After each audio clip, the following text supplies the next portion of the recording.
महाभारत के युद्ध में एक पल ऐसा भी आया था जब महारथी कर्ण की मौत अर्जुन के तीरों से नहीं बल्कि साक्षात हनुमान जी के क्रोध से होने वाली थी। क्या आप जानते हैं कि अर्जुन के रथ की ध्वजा पर बैठे शांतिप्रिय हनुमान आखिर इतने क्रोधित क्यों हो गए थे कि उनकी एक हुंकार से पूरा कुरुक्षेत्र कांप उठा था। अगर उस दिन स्वयं भगवान श्री कृष्ण ने उन्हें न रोका होता तो शायद महाभारत का इतिहास उसी क्षण खत्म हो गया होता। कुरुक्षेत्र का महासंग्राम अपने चरम पर था। कर्ण और अर्जुन के बीच ऐसा भयंकर युद्ध चल रहा था मानो प्रलय आ गई हो। कर्ण अपने विजय रथ पर सवार होकर अर्जुन पर विनाशकारी बाणों की वर्षा कर रहे थे, लेकिन तभी एक अनर्थ हो गया। कर्ण के धनुष से निकले कुछ अचूक बाण सीधे रथ हाँक रहे श्री कृष्ण को जा लगे। उन बाणों के प्रहार से माधव का दिव्य कवच कटकर गिर गया और उनके अंगों पर घाव हो गए। अर्जुन के रथ की ध्वजा पर अदृश्य रूप में विराजमान साक्षात रुद्रावतार हनुमान जी से अपने आराध्य का यह कष्ट देखा नहीं गया। जिस प्रभु श्री राम के लिए उन्होंने लंका जला दी थी, आज उन्हीं के अवतार श्री कृष्ण को लहूलुहान देखकर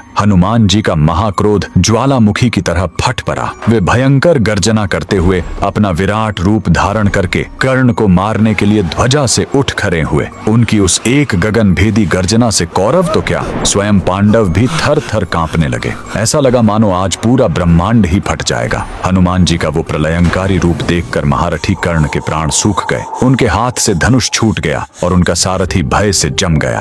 हनुमान जी के दांत कटकटा रहे थे और उनकी आंखों से ज्वाला बरस रही थी। स्थिति को हाथ से निकलता देख भगवान श्री कृष्ण ने तुरंत हनुमान जी को रोका। माधव ने शांत स्वर में कहा, हे मारुति, शांत हो जाओ। अगर तुम क्रोध में भरकर कर्ण को कुछ क्षण और ऐसे ही देखते रहें तो ये महारथी यहीं खंडित होकर भस्म हो जाएगा। हे पवन पुत्र, ये तुम्हारा त्रेता युग नहीं बल्कि द्वापर युग है।